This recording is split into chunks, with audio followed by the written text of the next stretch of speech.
So when we went home, when I came back to Nairobi, as I was sitting on a couch, I was unable to hold my neck back.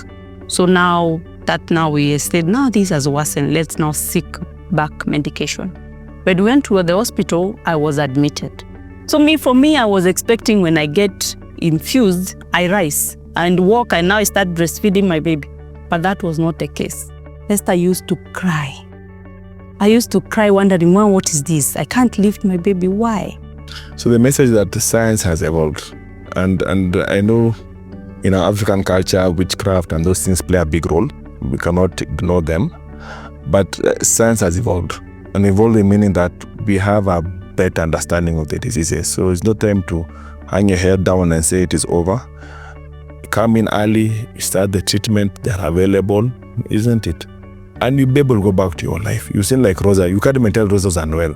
And that's the thing about polymyositis. The outcome actually is very good. You compare these other rheumatological diseases, and actually you can go off the medicine. It's actually very, very possible. Oh, wow. So there's a lot of hope, a lot of science going on. There's a lot of research. Our colleagues also, they were not in Kenya, but outside the world, they're doing a lot of research.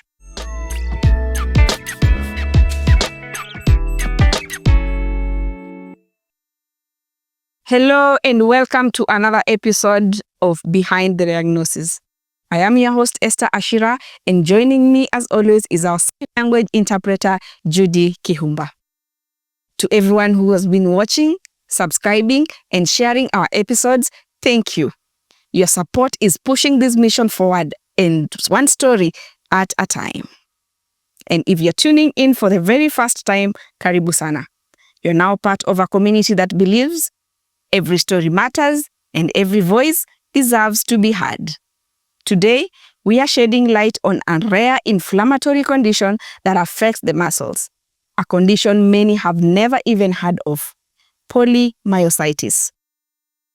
To help us understand it from a medical point of view, before we meet our guest, I'd like to welcome our specialist, Dr. Eugene. So polymyositis, you have to break down the definition. So poly means many, myo means muscle, itis means inflammation. So the definition is just basically inflammation of the muscle. So in terms of how it presents, it affects specific muscle groups. We call them the proximal muscle groups, which are this of the arms and the thigh and even the neck. So the patient will basically tell that I'm unable to lift up my hand, I'm unable to lift up my feet, my legs. If they sit in a chair, they can't get up unassisted. Combing hair is a challenge, even buttoning the shirt. So if you have those sort of symptoms, they're suggestive of polymyositis. Now that we understand what polymyositis is, let's hear a real-life journey of courage. Rosa has lived through this condition, from the first silent symptoms to the challenges of diagnosis and treatment. Her story shines a light on what so many go through quietly. So, let's meet our guest. Karibu sana, Rosa. Santi. Good to have you here. Thank you. Yes, please introduce yourself to us. Rosa is a polymyositis warrior, a devoted wife, a loving mother of two, and a human resource professional. Wow. Yes. Wow. So, can you tell us about yourself before the diagnosis? Who was Rosa then? Rosa was an active lady, there in for her family rather. And I was full of energy. I could do anything by myself. And I thank God, maybe those times that I could even run, I could even walk by myself. Yeah. Wow. Wow. So what were the first symptoms? The first symptoms were like I could not even get out of the bed by myself. So then now when I was walking around, we were taking our 14 weeks baby for the vaccination at the nearby facility. So I misstepped and I fall down. So when I fall down, I was unable to rise by myself. So now when I was down there, my husband was carrying the baby. He told me, please rise up. So I could not rise. So he thought it was a joke. He told me, Rosa, unakuanga na mchezo. Can you rise up? I told him I can't. So now the guy was passing by, he helped me to rise up. And now we went back to the house because the clothes had mud. I had this injury. I got this injury that time. So we went back to the house. So when we went back to the house, my mom was there. She saw me and she said, what happened? I told her I've misstepped and I've fallen down. And then she asked, then I told her I was unable to rise. Now he helped me to rise. Then now we are here. I want to change so that now we can go to the hospital. We get vaccinated for the baby. And also me, now I check what's up. She told me, you fall down and you are unable to rise by yourself. My mom told me, wewe umegonjeka. The way I know you, putting in mind I'm a strong woman from before, she was like, wewe umegonjeka. So I went in, I changed and went to the nearby facility. So we said that first we should now seek my medication, then the baby will be vaccinated later. So when I went to the doctor, I explained what happened, blah, blah, blah. I said, it's an infection. So I was given antibiotics. The baby got vaccinated and we went home. The following day in the morning, remember my mom is still in the house. So now this time she is preparing to leave. So now we had already released our hair cell because we were planning to go home. I'm on maternity leave and my husband was on leave. So we had released our house cell. That was December 2022 for us to go for early Christmas and us to travel home to see our kid. So when we went to the hospital, I was given those antibiotics. The following day in the morning, I was unable to rise from the bed. So my husband went, prepared breakfast for me and my mom and the kids. Now he came and told me, now, come, the breakfast is ready. When I tried to lift myself from bed, I was unable. I told him I'm not able. He told me, wewe hujaacha ile mchezo ya jana. Can you rise up? I told him I'm not able to rise. Then now he came, he lifted me, I went to sit. So when I was taking breakfast, I felt like the muscles were becoming stiff. So I told him, I think I should go and seek medication. You remain with the baby. So when I was going, we used to leave those areas of Embakasi. So there within Transami, you have to close like 3 roads. I called Konda. I told him I'm not able to pass through. Please help me. So he helped me to cross the road. I went to seek medication. So when I reached to the hospital, the first thing when I explained the whole scenario to the doctor, he said that this is polymyositis. Let me call our consultant because I was not able to lift my hands. He told me, can you lift your hands? I was unable to lift. So he said, this is polymyositis. But remember now the condition has not worsened.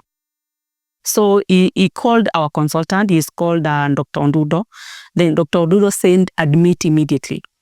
So I called my husband. I told him I'm being told to be admitted. Please bring the baby at the ward. So I went. I was admitted. So the following day now the doctor came. He told me, lift your hands. I lifted. Remember, now I'm trying to act strong. I lifted. So he said, this is not, she's lifting. So I was told, we think she has stayed for maternity leave for long. Because when you're on maternity leave, you're doing nothing. So the body has relaxed. So let's give her, I was given I think they are called, I don't know what they are called, for energy, and I was told to do physio. So I went for physio. I was told to lift some heavy things so that the body can catch up. So we did like that December around 20th, we went home.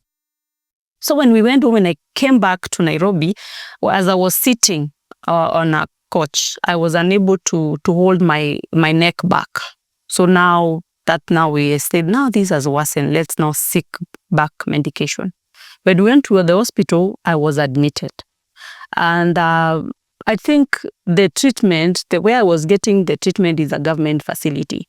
They did not say, they are in hurry to know what is this. So what happened, they said I should go and seek, I get tested by this professor called Omayo. I went to see a neurologist. So when I was seeing the neurologist, he did some tests, the MIGs, those tests. Then he found it was polymyositis. Now I went to, the government hospital, they usually take consult from outside. Then I took back the results, and he had already prescribed what to be given. So when I went, they started infusing the rituximab immediately. So for me, I was expecting when I get infused, I rise and walk, and now I start breastfeeding my baby. But that was not the case. Esther used to cry. I used to cry wondering, well, what is this? I can't lift my baby. Why? So we started the journey. That was, now this from December to around Feb. Now that February is 2023, I got infused the rituximab. And now the journey started. I used to get medication. I want to walk. I want to rise from the bed, but I'm unable. Now I became a total someone disabled, kimpango. So as I was there, a friend of mine, it is good sometimes to have learned friends. She's called Rosemary Divo. She visited and to asked me, who are you seeing? I told him I'm seeing a neurologist. She asked me, why are you seeing a neurologist and you are telling me your issues is muscles? You should see a rheumatologist. Hey, no, Asta, who is that? I've never heard of a rheumatologist. Who is that? She told me. So now when I went to the clinic, I had courage. I gathered courage. I told my doctor, who usually see me even to date, I asked him, why am I seeing a neurologist? Now I'm pretending now to know. Now I've become a doctor. Why am I seeing a neurologist and my case is for the muscles? He told me, but now that guy we have been consulting is a good guy.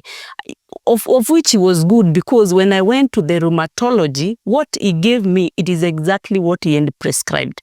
But now my worry was, why am I not seeing rheumatologist? So I went to see now, he told me there is no problem. Let me send you to Professor Oyo. So now I went to see Professor Oyo, and now he gave me, he said I should be given IVG. We continue with rituximab, but increased dosage of steroids and mycophenolate. Yes. I would like to just take you a little bit back on when you said that before the first symptoms, before the fall, you used to struggle with waking up from the bed. No. So that was the first fall when I missed the first symptom. Wow. Wow. And then now, after the hospital, now that's when you started struggling with climbing the stairs, walking. Yeah. But for me, I did not use wheelchair. I used to walk. When you lift me from the chair, I used to walk. When I'm being held on my left hand, on my right hand, I was able to walk. I can walk even from a long distance. So the challenge was me walking by myself, rising from the seat, sitting by myself. Yeah. Oh, but the rest, the moment you rise up, I walk. Ah. Wow. Interesting. So how did this affect now your daily life? Did you go back to work? No, I was bedridden. I was in the house. Wow. Yes. For how long did that take? Like a year. 2022 December. I started seeing change around 2023 October. But I was still with the employer. He continued supporting me. He used to pay me. Oh, really? Yeah. Oh, wow. How was the treatment like? Okay, for me, the treatment did not give me hard time. Putting in mind, I'm using my husband's insurance, which is for the government. So we usually get medication, like we don't struggle with medication. For real, we don't. Yes. So you did physio? Yes, I did physio, intensive physiotherapy. I was admitted in their facility. I aim to do now the intensive physio. Okay. Yeah. So has it stopped? Like, where are you at right now? Right now, I'm taking like 2 medication, that is steroids and the mycophenolate, and I'm doing physio. Oh, so you're still doing physio? Yes, I'm still doing physio. Till now? Yes. Is it gonna be a long-term thing, or what are we usually check? So we are waiting to, I was supposed to do for the next checkup on 3rd of November. So he will take some tests again so that we can know the levels of I don't know, they call those levels of the muscles, how they are responding. Yeah. Wow. So are you in any support group? Yes, I am. How are you emotionally? Is the support group helping you? Yeah, it's helping. Though I understand that we are 2 of us who have polymyositis, me and another lady. Oh, so that is in that group? In that group. So you don't know anyone else outside? No. Who has it? I've never heard of anyone else who has polymyositis. Okay. Yeah. How is your family taking it? Currently I'm able to do everything by myself, but before, the caregiver was good. The caregiver was my husband. He used to take care of me. And I thank God that he brought him in my life. So he understood the assignment. He really did it wholeheartedly. And sometimes people, they usually tell me, continue taking care of your husband. He took care of you. So I usually tell them, my husband was giving back what he was given before I got sick. Because when I had energy and I was full of energy, how was his support system? Now I'm down. He is my support system. Wow. But he came through for me and I thank God for him. For my family, they were there for me. My mother-in-law was there. In fact, she left everything at home. She came to stay with my children. Remember, I have 14 weeks baby and I'm in hospital and I can't go with the baby because I'm being helped myself. So I can't go with the baby. So she had to stop everything. She came to stay with my kids. Yeah. So the family was supportive, the cousins, the Munenses family, the church, the GCI Central, the Makueni County. Those people, they brought food in my house when we ain't nothing. Wow. Yeah, the growth center, that is plot 10, they came through for me. And most of my friends, they came through for me. And I was grateful. It was, I enjoyed the journey. Wow. Yeah, it was a nice journey. Wow. Yeah. Wow. When we thank God, we thank for being surrounded by the right people, the people who are unwell, but you have no one to even take care of you. Yeah, so for you, we thank God. I just want you to tell me, looking back at the season when you were down, what was one thing, the toughest thing that stood out for you? The toughest thing, I came closer to God. My faith increased. I don't see mountains before me. Okay. Yeah, polymyositis gave me another mindset. My life changed and I'm a positive person. So any person who comes in between me showing to be negative, I try to avoid them. So the toughest decision I made is to move forward with the people that are positive. So if I come around you and realize you are always negative, I try to avoid you. Because muscles haipendi uzembe. If you want to heal fast in muscles, you must be positive. Your mind must be positive and the people who are surrounding you, they must be positive. Yes. Wow. And what is that thing that pushes you forward? Hey, my kids. Oh, my kids. I must be there for my children. So and also makes you fight. Yeah, it makes me fight, and also that togetherness, and also to go to work and bring something on the table to help my husband. We move forward and we make our family. That thing keeps me going. Kwanza nikiamka nisikie ni kama mguu inakataa. I tell him no. Today we are going to work.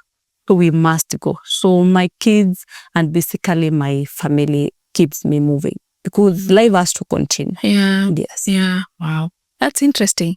And the positivity, that's awesome. Wow. I'm sure someone is listening and when they were giving up, they're like, I have to keep going. Yeah, I have to keep going. Wow. And I'm glad you're strong, and I'm glad you're pushing forward, and I'm glad your hope is alive. just keep it alive. Thank you. Yes, and share and spread, let it touch on others. There's someone who probably is feeling low because they don't have a job, but they are healthy. When they hear this story, they'll say, "Apana, naamuka naenda kutafuta." Yeah, because if she's like this and she's talking like this, so it's all about encouragement. Speak to someone who's just been diagnosed by any rare condition, or they're at a place where they do not even know what to do. The confusion is there. Just speak to them. Okay. First, I would like to tell them it is possible. Second, don't be cheated that you have been witched. Because when people used to see me in this condition, wananiambia, wamekuroga. Hakuna mtu amekuroga. It is a rare condition, only that it is not known by most of us. Because when you ask someone from my village, Kategi Mwea, what is polymyositis, they do not understand. If you walk to Makueni in a place called Changondo and tell them what is polymyositis, they do not know what is polymyositis. So I would like to tell them the condition is not a witchcraft. Seek medication, and I pray that God will give you a positive caregiver. A person will understand you, and a person will be there for you.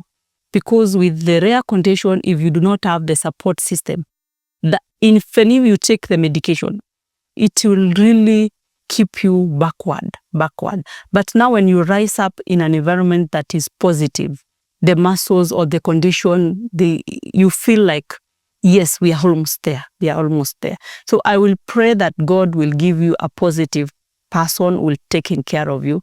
And above all, take medication. If you do not have them, seek help. Like I usually see in the group that I have for the support, we usually contribute. When someone doesn't have medication, speak up. Yeah, I can even encourage people to go to my social media platforms. If you can see me there, ask for help. I will post in the group and we usually raise money for them. Yeah, so I will pray that God will give you support. Seek medication. Take those medications generously. Don't skip. Because when you skip medication, the frays comes back. So I will encourage you to take medication. Don't believe in witchcraft. Do the physiotherapy. Follow the doctor's instruction. Yes. Wow. The common thing that usually comes up with so many people who've been here is witchcraft. Yes. Yeah, there are others who have been told, and then mlipe mahari. Yukue sawa. Nothing like that. Yeah. So team or people or the audience, please, si uchawi. Yeah, si uchawi, and we're hearing it from someone who has lived that life. And it's good to know even the support group that you're in, so that someone who's probably do not even know how to join, or they are battling this alone, they can join. Yes. And who is eligible, who can join the group? So long as you have the condition, or even we have people who, like me, for example, I'm not able to join the group. If I'm not, my husband can join on my behalf, or my sister can join on my behalf. So even caregivers? Yes, even caregivers, they are there in that group. What's the name of the group? It's called a CLAD. It's like we have shortened the autoimmune names. Okay. Yeah, but they can reach me. Yeah, I will help them join the group. You are able to give us your number? Yes. Okay. My number is 0737 47 9753. Wow. Your social media page, I know you're very active on social media. I'm very active on social media. I'm creating awareness on polymyositis because I do not want that young girl or that young man in the skirt of Mwingi to die with polymyositis. Wow. Or not knowing what is this condition. So I'm very active on social media. I'm in Facebook. My name is Rosa Mwinde at Facebook. On TikTok, I'm HR Rosa Mwinde. I'm trying to create awareness of both HR. I want employees to know their rights as much as I'm creating awareness of the sickness. Wow. So I want them, when they have polymyositis, they should know the employer should not terminate them based on the medical condition. Wow. So I'm creating awareness on being an HR. I opened a YouTube recently. It's HR Rosa Mwinde. So I'm trying to create awareness. So I'm all around, and I'm planning very soon to do a psychology. I want to be a marriage and a life coach. Why? Because marriage was part of me when I was unwell. Imagine Esther and no husband who could have washed, cleaned me, bathed me, because I could not do it by myself. Who could have changed me sanitary towels? My husband was there for me. So I want to be out there to encourage young men and girls and tell them marriage is beautiful. And when you're married, there's so many advantages of being married. Yeah, so I would like to create that awareness. I mean, social media, I want to create awareness. I want people to understand how marriage is beautiful. Imagine waking up in the morning and you are not able to rise by yourself. Someone wakes up, goes, cooks for you, and now he comes and tells you the breakfast is ready. Yeah. And that person you are not paying is not a house help. It's not a sister who has left her family to come in your house and take care of you. It's a person that you are growing together with. So I would like to encourage people. Marriage is so beautiful. And if I was not married, imagine I got sick in Nairobi. I could be taken back to my home village to be taken by my mom who is old, who is unable to lift me because I'm heavier. So I really want to create awareness and tell the world that the marriage is beautiful. It's working for you. Try and make it work. Yeah. It is beautiful. So I'm so glad, and what comes out is, like, even if you have this condition, you're still dreaming. You still want to do more, and you're not just thinking about yourself, you're thinking about others. That is very, very, very beautiful. And keep doing it. And you share your social media handles on the screen so that people can follow you and can subscribe and learn a lot from you, because you are doing an amazing job. And keep at it. Thank you. Yes, and thank you so much. Thank you so much for coming and just sharing your story with us. Yes, I am sure 1 or 2 or 3 or 4 or 10, 100. I've learned a lot. Yes, and we keep doing this so that people can be aware, even with their bodies.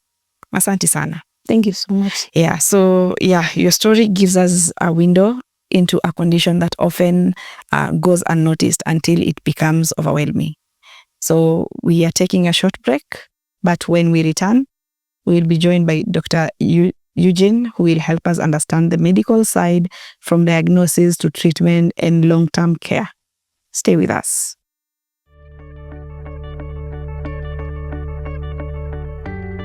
Mercy has endometriosis and it has caused her lesions in her abdomen. The lesions are getting bigger, making it difficult to move and even feed. And right now, she needs to undergo an urgent surgery to remove the masses. We are therefore appealing to the general public to help raise funds to help cover the surgical expenses. You can reach her via M-Pesa number +254 748 466 703.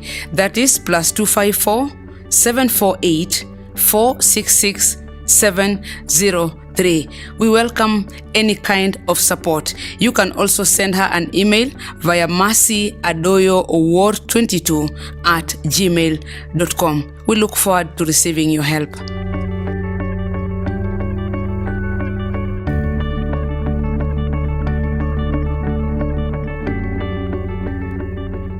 Welcome back to Behind the Diagnosis. After Rosa's powerful story, we are now joined by Dr. Eugene. Karibu sana, daktari. Asante sana. Thanks for having me. Awesome. My name is Eugene Kalman. I'm a rheumatologist and also a lecturer at the University of Nairobi. Thanks for having a very interesting discussion on something called polymyositis. It's a rare condition, to be honest, but we get to see a few people here. So polymyositis, to break down the definition. So poly means many, myo means muscle, itis means inflammation. So the definition is just basically inflammation of the muscle. So in terms of how it presents, it affects specific muscle groups. We call them the proximal muscle groups, which are these on the arms and the thigh and even the neck. So the patient basically tell that I'm unable to lift up my hand, I'm unable to lift up my feet, my legs. If they sit in a chair, they can't get up unassisted. Combing hair is a challenge, even buttoning the shirt. So if you have those sort of symptoms, they're suggestive of polymyositis. Wow. So how common is it among the patients that you have seen? It's not a very common condition, to be honest. I remember when we were studying, one of my profs would tell me that some rheumatoids go a whole lifetime before seeing a muscle disease, especially in Africa. But I think it's partly because index of suspicion is low amongst our particular setup. Because if you look at the symptoms are very vague. Apart from the weakness of the muscle, the fatigue, sometimes weight loss can be confused by other diseases. And so somebody can assume that maybe he has been lazy or getting older or something of the sort. So in terms of the diagnosis, in terms of the numbers, they're not that common. Roughly one in about 10-20,000 people will have it, but those are common, to be honest. More in ladies, we suspect estrogen may play a role there, or some genetics, rare amongst men. In terms of if there's any known cause per se, we don't know. And that's with most of autoimmune conditions, we are unable to say this has been caused by this direct thing. Like if we look at Rosa's story, it was very interesting that her symptoms started after she delivered. So I'm sure people must be wondering what is the connection. So during pregnancy, for you to keep your baby in the uterus, we must trick your immune system. So what I'm trying to say is that, for example, if you take a pen or a phone and put in your stomach, the body should say there's a foreigner, attack the foreigner, remove the what? The foreigner. So when you have a baby, you have half of your genes, the mom's gene, half of the dad's gene. That's a new person. So for you to keep the baby for the 9 months, we must trick the immune system. So the body shifts. So what the problem with that is that during pregnancy, things can go well. So what happens if you have an autoimmune condition, when the immune shift actually goes quiet. When you deliver, as the body is going back to the old state, so if you had a pre-existing condition, it might wake up. If it was silent and nothing happened, it may actually do what happened. And usually it happens in the first 3 months of delivery. I think for hours, when she went for the day 14 or something, 14-week the injection. So potentially that might have been not the cause, but may have been associated with what happened to her. It usually happens also, we see a bit of rheumatoid arthritis, or the time also with lupus. I see. Like for Rosa, she said she was diagnosed very fast. I think the fall caused something that could not be ignored. Are there patients who probably the diagnosis takes long? For Rosa, I think she was lucky. I think partly because she had access to good care and everything. She had I think it's more of luck for her. But generally, most people go through a long period of time before they get the diagnosis. Because, for example, you wake up today, you're saying, I can't move my leg. We'll say, you're just being lazy. Then it recovers, it goes away. Some pain, fatigue here and there. So the symptoms are a bit vague. And I think she said the first place she went, she was told she had an infection. And as you can see, the challenge of making that particular diagnosis. And then I remember the time she went to the second hospital, again, the doctor doubted the diagnosis. You can see, so it's not an easy diagnosis to make, to be honest. We're not blaming the doctors, it's not an easy one to make. But in terms of duration, it might take some time before you get the diagnosis. Okay. So are there specific tests that are done? Yes, there's some tests we do. So there's some blood tests that we do. One of them is something called creatine phosphokinase. It's a muscle enzyme. So if the signs of the disease is that when the immune system is attacking the muscle leaks, the enzyme leaks from the muscle to the blood and it goes high. So the higher the value, potentially could have myositis. Apart from that, there's a test she said that was done by Professor Mayo, something called an EMG. Basically, it looks at the electrical activity of the muscles. Then from there, you're able to tell if there's weakness of a prolonged time. The way they look at the action potential, the way they do it anyway, they come with the diagnosis of what? Polymyositis. But basically, it's symptoms. Then add the lab test, so the muscle enzyme, the EMG, but the definitive diagnosis is a muscle enzyme. It's actually a muscle biopsy. And so muscle biopsy, what it is that they go where the muscles are very affected, like the thigh muscle, they cut a part of it, take it to the lab, and there are certain features you can see under the microscope that will tell us this is this particular disease. Because remember that myositis, there are also other mimics or copycats. So I'm called dermatomyositis that can be very similar to this. So I'm calling inclusion both the myositis. So the other myositis are there. So sometimes it helps, but the biopsy tells us definitely this is this particular disease. Wow. And treatment options? So treatment we have divided into two. We have acute and we have long term. So acutely, I remember she said that she was wondering why she's not getting any better. So usually what you do is the main medicines take time to enter the body, about 2 to 3 months. So acutely, the example I give my patients is that the immune systems are activated like a fire. So the fire is all over the body, is burning the muscles.